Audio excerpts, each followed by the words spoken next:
Bonjour. Dans cette vidéo, on va corriger l'exercice numéro 3 sur le nombre complexe proposé au baccalauréat, bien sûr, 2016, sciences maths A et B, lors de la session normale. Alors voilà l'énoncé est devant vous. Le plan complexe est rapporté à un repère orthonormé direct OUV. On considère dans le plan complexe deux points M1 et M2 tels que les points O, M1 et M2 sont distincts, 2 à 2, et non alignés, soit Z1 et Z2 les affixes respectifs des points M1 et M2, et soit M le point dans l'affixe Z qui vérifie la relation Z est égale 2Z1 Z2 sur Z1 Z est égal 2Z1 Z2 sur Z1 plus Z2. Question 1 petit a. Montrer que Z1 moins Z sur Z2 moins Z fois Z2 sur Z1 est égal à moins 1. Petit b, on déduit que le point M appartient au cercle circonscrit au triangle OM1, M2. Ça veut dire que les points M, O, M1, M2 sont cocycliques. Troisième question, on suppose que M2 est l'image de M1 par la rotation de centre O et de mesure d'angle alpha, où alpha est un réel de l'intervalle 0P. Petit a, calculer Z2 en fonction de Z1 et de alpha.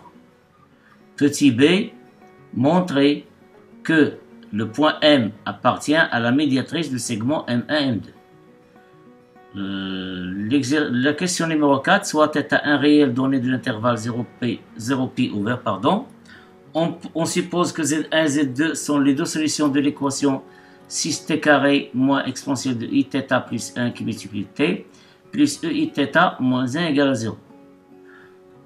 Question petit a, si on calcule Z1 et Z2, vérifie que Z est égal 2 fois Eiθ moins 1 sur Eiθ plus 1. Et la dernière question petit b, de la question 4, donner en fonction de θ la forme trigonométrique du nombre complexe Z. Voilà, c'est tout pour cet exercice.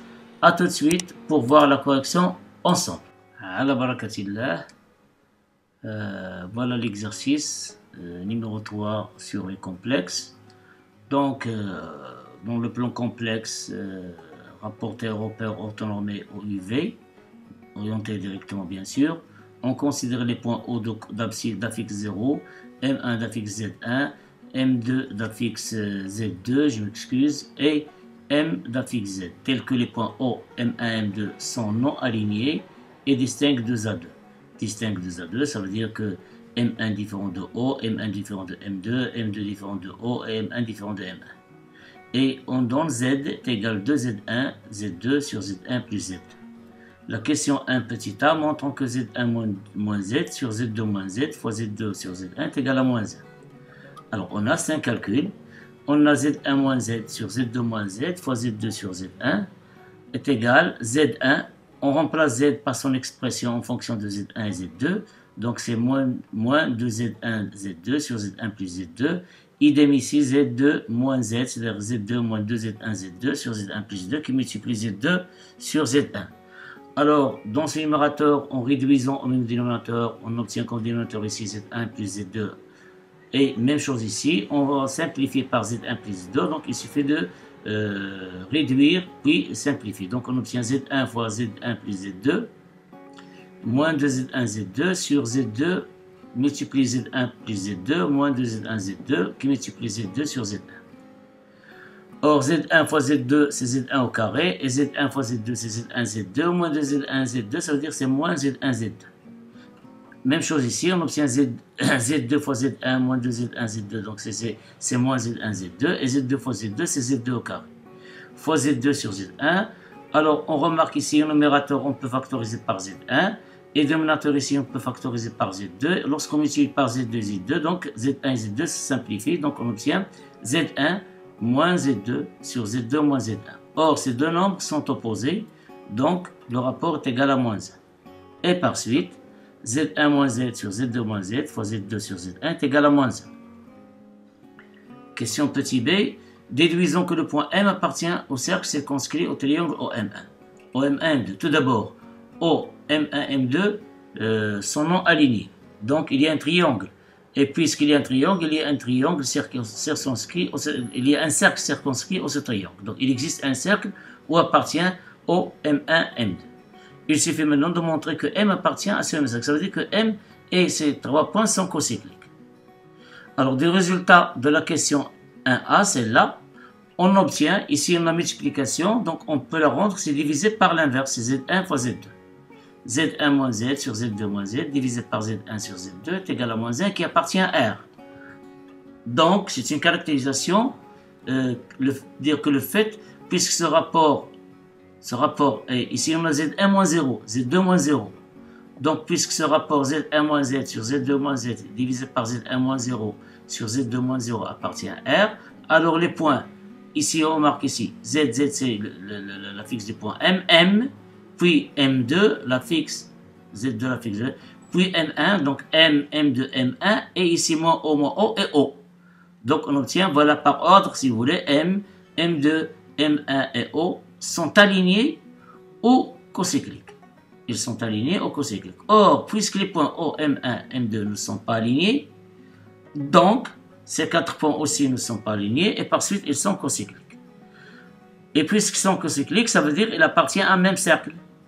Or, on a dit qu'il y a un triangle, un cercle circonscrit au triangle OM1, M2. Ça veut dire que M appartient au triangle, au cercle circonscrit au triangle, le cercle circonscrit, pardon, au triangle OM1, M2. Maintenant, troisième question, soit alpha appartient à 0 p ouvert et on considère la rotation de centre O et d'angle alpha qui transforme M1 en M2. Calculons Z2 en fonction de Z1 et de alpha. Alors, il suffit d'appliquer ou bien d'utiliser l'expression complexe de la rotation. On a R au alpha de M1 est égal à M2 équivalent à Z2, la fixe de M2, moins la fixe de O, c'est 0, est égal à EI alpha qui multiplie Z1, la fixe de M1, moins la fixe de O qui est 0. Donc, Z2 moins 0 c'est Z2, Z1 moins 0 c'est Z1, donc on obtient Z2 est égal à EI alpha Z1. Et voilà Z2, il est bien écrit en fonction de Z1 et de alpha. Donc Z2 est égal à EI alpha Z1.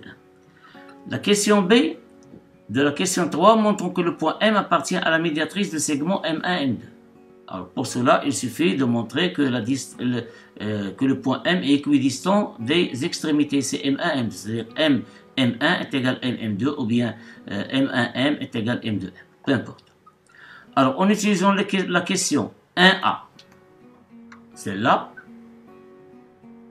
ce produit est égal à moins 1, on obtient, lorsqu'on passe au module, c'est le module de Z1 moins Z sur Z2 moins Z qui multiplie le module de Z2 Z1 est égal au module de moins 1 puisque Z1 moins Z sur Z2 moins Z qui multiplie Z2 sur Z1 est égal à moins 1. Donc on passe au module. Le module de produit c'est le produit de module et le module de moins 1 est égal à 1. Donc il y a égalité ici, je note ici c'est 1. Donc le module de Z1 moins Z sur Z2 moins Z qui multiplie le module de Z2 sur Z1 est égal à 1. J'ai noté cette relation par 1. Et d'après le résultat de la question précédente, celle-là, Z2 est égal à EI alpha Z1. Lorsqu'on passe au module ici, on obtient le module de Z2 est égal au module de EI alpha qui multiplie le module de Z1. Or, le module de EI alpha est égal à 1. C'est un nombre complexe de module 1. Il appartient, son image appartient au cercle trigonométrique. Donc, on obtient le module de Z2 est égal au module de Z1. Et puisque le module de Z2 est égal au module de Z1, bien sûr, Z1 est différent de 0. Donc, on obtient le module de Z1 sur Z2, le module de Z2 sur Z1 est égal à 1. D'où le module de Z2 sur Z1 est égal à 1. On remplace ici par 1, donc l'égalité 1 devient quoi? Le module de Z1 moins Z sur Z2 moins Z est égal à 1. C'est-à-dire quoi? Le module de Z1 moins Z est égal au module de Z2 moins Z. Or, l'interprétation de module Z1 moins Z, c'est quoi? C'est la distance entre M1 et M. Donc M1M est égal à M2M. Ça veut dire que M est équidistant des extrémités du segment M1, M2. Ce qui montre que M appartient à la médiatrice du segment M1, M2. La quatrième question, on considère θ un nombre réel qui appartient à 0π. Et cette fois-ci, on considère Z1 et Z2 sans solution de l'équation 6t carré moins EIθ plus 1t plus EIθ moins 1 égale à 0. Vérifions que Z est égal à 2, bien sûr Z qui est proposé au départ. C'est 2 fois Z1, Z2 sur Z1 plus Z2. Vérifions que Z est égal à 2 fois Uθ moins 1 sur Uθ plus 1. Alors, puisque Z1 et Z2 sont solutions de cette équation, alors il y a une relation entre les solutions et les coefficients de l'équation. C'est que la somme, c'est le coefficient, c'est moins le coefficient de t divisé par le coefficient de t carré. Et Z1 fois Z2, c'est le terme constant divisé par le coefficient de t carré. Donc, puisque Z1 et Z2 sont solutions de cette équation, alors Z1 fois Z2, c'est EIθ moins 1 divisé par 6. Et Z1 plus Z2, c'est moins hadi. Donc, c'est EIθ plus 1 divisé par 6. Et comme Z est égal à 2Z1, Z2 sur Z1 plus Z2, alors Z est égal à 2 fois EIθ. Ici, le produit, c'est EIθ moins 1 sur 6, EIθ moins 1 sur 6. Ici, au dénominateur, on obtient EIθ plus 1 sur 6. Et on va simplifier par 6, qu'est-ce qu'il reste? C'est 2 EIθ moins 1 sur 2 EIθ plus 1. Voilà ce qui est demandé. La dernière question, petit b, donnons en fonction de θ la forme trigonométrique de nom complexe Z, celui-là. Alors, on a EIθ moins 1 est égal à EIθ moins EI0. Moins 1, c'est EI0. Donc, cette expression, on a l'habitude de la faire, c'est EI, la somme des angles ici, θ plus 0 sur 2, c'est θ sur 2, qui multiplie EIθ sur 2, moins E moins EIθ sur 2. Or, EIθ sur 2, moins E moins EIθ sur 2, c'est 2i sinus de θ sur 2. 2i sinus de θ sur 2 qui multiplie EIθ sur 2. Donc, c'est 2 sinus de θ sur 2, I, on va l'écrire sur I pi sur 2, fois EIθ sur 2, qui est égal à 2 sinus de θ sur 2, EI pi sur 2 plus θ sur 2. Cela d'une part, d'autre part, on procède de la même manière pour transformer EIθ plus 1, c'est EIθ plus EI0 est égal à EIθ sur 2 qui multiplie EIθ sur 2 plus E moins EIθ sur 2. La différence ici, que c'est un moins, on a plus.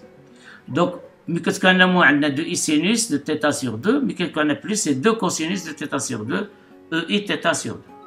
D'où Z est égal à 2.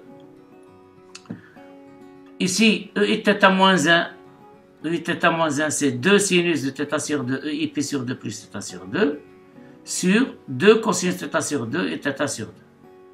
Donc, en simplifiant aussi par 2, qu'est-ce qu'il reste? C'est 2 sinus de θ sur 2 sur cosinus de θ sur 2. C'est-à-dire, c'est 2 tangentes de θ sur 2. Et ici, EI pi sur 2 plus θ sur 2 moins θ sur 2. Donc, on obtient EI pi sur 2. Donc, est égal à 2 tangentes de θ sur 2, EI pi sur 2. Et comme θ sur 2 appartient à 0 pi sur 2, pourquoi? Parce que θ appartient à 0 pi. Alors, tangente de θ sur 2, dans ce cas, elle est strictement positive. Et par suite, elle représente le module de Z. 2 tangentes θ sur 2, c'est le module de Z. Et voilà donc un argument, c'est pi sur 2. Et par suite, il faut la forme trigonométrique de Z. Et Z est égal à 2 tangentes de θ sur 2, qui multiplie cosinus de pi sur 2, plus I sinus de pi sur 2. Voilà, c'est tout pour cet exercice. On se rencontre, Inch'Allah, dans la vidéo prochaine pour corriger l'exercice 4 concernant l'étude de fonctions. Bon courage et à une prochaine.